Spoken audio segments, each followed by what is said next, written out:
From The Australian, here's What's on the Front. I'm Kristen Amiad. It's Thursday, January 22, 2026.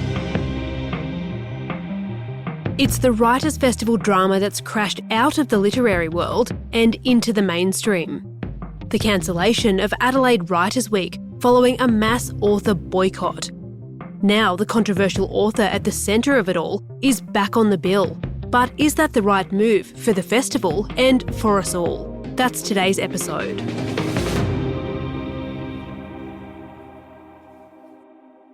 This predates 7 October. This is 75 years of settler colonialism and violence against Palestinians.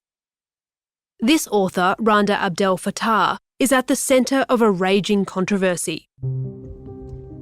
At the start of January, organisers of the Adelaide Writers' Week announced the anti-Israel author had been disinvited from the 2026 event. They cited cultural sensitivities as the reason for her axing, following the Bondi Beach terror attack on December 14, where 15 people were killed and dozens more were injured when 2 gunmen opened fire on a Hanukkah by the Sea event. Abdel Fattah is a Muslim woman, a lawyer, academic and activist. She's also a vocal supporter of Palestine and is fiercely anti-Israel. She celebrated the October 7, 2023 attack by Hamas militants, where more than 1,200 Jews were kidnapped and slaughtered, and has called for the destruction of Israel on more than one occasion. She says she's not an anti-Semite, but many Jewish leaders disagree. Randa Abdel Fattah was invited to Adelaide Writers' Week by Louise Adler to promote her new novel called Discipline, which follows 2 Muslims through Ramadan, the holiest month in the Islamic calendar. It's set against the backdrop of the Israel-Hamas war and is the first book she's written for an adult audience. Previously, she's written predominantly for children and young adults. The backlash to her dumping from Writers' Week was swift and brutal. Within days, 180 authors withdrew from the festival and sponsors quietly retreated. Its program suddenly barren, the 2026 Adelaide Writers' Week, which was due to get underway in late February as part of the Adelaide Festival, was cancelled. Then, several members of the festival's board quit, along with Writers' Week director Louise Adler. I think when we look back on this history, we will see a masterclass in poor governance, an act of cultural vandalism. A heated debate about cultural sensitivity, extremism, political influence and protection for free speech erupted. Abdel Fattah claimed South Australian Premier Peter Malinauskas defamed her twice. Premier Peter Malinauskas is accused of defamation. Today served a concerns notice from the lawyer of the ousted author. And then Abdel Fattah was back. The new Writers' Week board invited the author back for the 2027 event and issued a grovelling apology. We obviously believe this is the right thing to do at this time. It is not a light decision to make. There really was a need for an apology, and that is the view of this board. Caroline Overington is The Australian's literary editor. Caroline, the Adelaide Writers' Week and festivals like it have become quite politically charged, but what's actually selling and what we've talked to you about on the front in the past is romantasy. So should writers' festivals and book weeks like this one stay in that lane, or is this politicised, highly charged version just what they are now?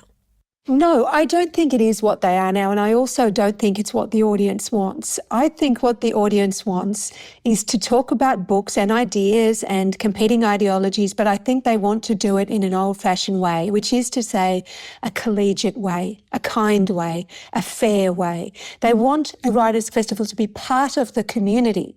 They don't want, and I don't think anyone wants really, a Writers' Festival that's just people banging a drum over and over again, the same points of view, nobody else will be heard. And what they want is to feel joyful. I mean, I hope I'm not naive about that, but I don't want to hear the same arguments I could just get if I tuned into a very old, bad version of Q&A.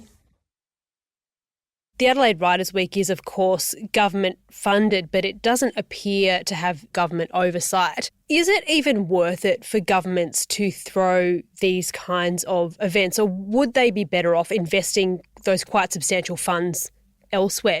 I think the government has to support the arts. I think they do, because who else is going to put on a writers' festival like that? We need the government to provide some support for us, and there are private philanthropists too. They don't make a song and dance about it, but they do put in money because this is something they're proud of and they want to see more of. I'm not convinced that the government should just withdraw. I am convinced that the government has no role to play in the programming. I really believe that. I think that a really good artistic director, a really passionate artistic director, a fair-minded artistic director can put together a program that people want to see and can put together a program that doesn't result in 180 people quitting. I worry that the idea that Australia is the kind of place where you can come and see these amazing cultural events is going to slip from our grasp because we're so completely polarised and unwilling to talk to each other and unwilling to meet each other in a state of grace.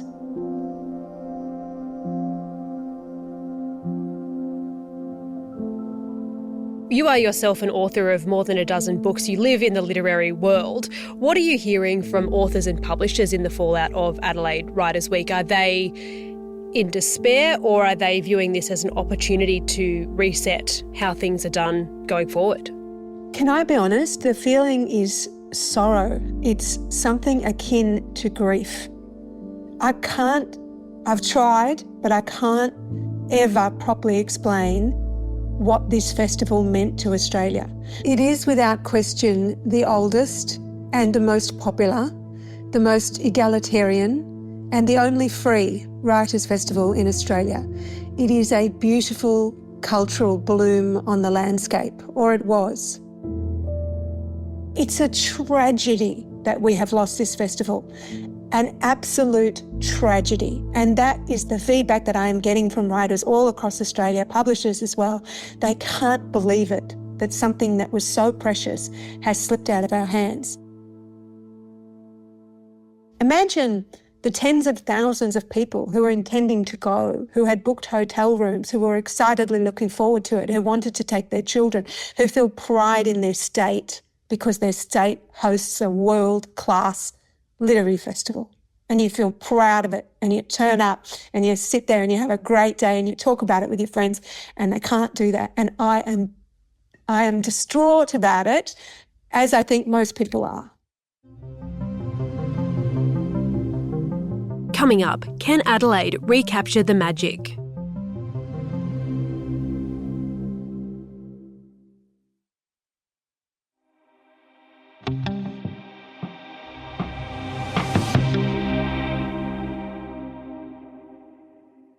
How quickly we turned on each other with glaring looks, turned backs and sorrow. We left you to walk away. This is the author Kate Llewellyn, reading a verse from a poem she wrote in the fallout of the Adelaide Writers' Festival fiasco. At 90, Llewellyn has attended every Adelaide Writers' Week except the first, which was held in 1960. Here's Caroline Overington. She missed the first one because she was pregnant. And she went along to the second one and she said straight away, I just knew this was going to be something amazing for Australia. And she started writing poems of her own. She's now written, I think, 25 books. 6 of them are collections of poetry. She's really the best placed, I think, to talk to us, all of us, about what Adelaide Writers' Festival means to the country and how devastating it is that it's gone, just wiped away so idly, so casually, as if it hardly matters at all, when in fact it was a jewel. Yeah, tell me a bit about Kate Llewellyn's reaction to the circumstances surrounding the cancellation of the 2026 Adelaide Writers' Festival. She's written a beautiful poem about this, which we're publishing in the paper, and she talks about the way the Writers' Festival was meant to be, not at all controversially, about writing. It was about writers. So John Updike came, Ted Hughes came. People would talk about their books, how they came to write them, where they got the idea, whether they thought they'd pulled it off, and then you as a reader could go and buy the book and decide for yourself. What Kate says is that when Louise Adler took over the Writers' Festival in 2023, it almost immediately became more political. I think that is a trend that has been coming for a while. The idea became more about ideas, and political ideas in particular, of pitting people against each other. You might remember, I certainly do, that the 2023 festival was mired in controversy because Louise had decided to have a day particularly for Palestinian writers, and she invited a bunch of people from overseas, and they came out, and some of them had these really dodgy social media accounts where they said quite inflammatory things, and there wasn't a lot of counter opinion coming in. It wasn't a balanced discussion, but it really came to a head this year because initially, we were all told that a Palestinian Australian writer had been disinvited, and that was true. So she'd received an invitation from Louise Adler, and then the invitation had been rescinded. Now, I don't know a single writer, or very, very few, who could tolerate that. Because most people, most writers believe in free speech. They're free speech absolutists, actually. They believe that you have a right to have your say, however abhorrent it might be to me. What nobody knew at the time was that the same people had been advocating for the exclusion of other writers from this festival and from other festivals. So we know, for example, that Randa Abdel Fattah had urged the board to disinvite a Jewish writer, Thomas Friedman, a Pulitzer Prize-winning writer from the New York Times, just 2 years earlier. And we know that she signed a petition about Deborah Conway, a Jewish guitar player and singer. And I guess one of the things that Kate was saying, and many writers I know are now saying, is we didn't know that. We didn't know that the wholesale cancellation of writers was happening across the board to all kinds of people, and that the people who were standing up and saying, you know, free speech and don't censor us, were engaged in censorship themselves or attempts at censorship themselves. That is what has most shocked people and hurt people. It has hurt people because they're people of goodwill who wanted to stand up for someone who was being cancelled, only to find that she had been involved in the attempted cancellation of others herself.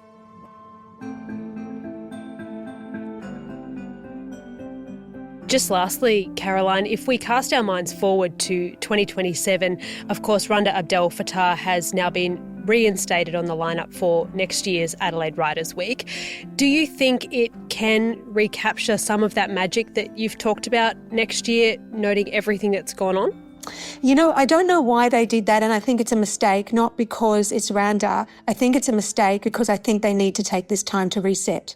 I think now that it's happened, I mean, it's a tragedy that it's happened, but now that it's happened, it's a good idea, I think, to let the new board settle and think about the kind of festival they want to be, and think about the kind of atmosphere they wish to bring to it, and what goodness they wish to put in the world. What do we want to do? Do we want to be divisive and ugly and political and obsessed with events of the day, or do we want to be grace-filled and generous and warm and entertaining and electrifying? And I think that takes time. They really need this time to just recalibrate, take a deep breath, think about how do we go forward.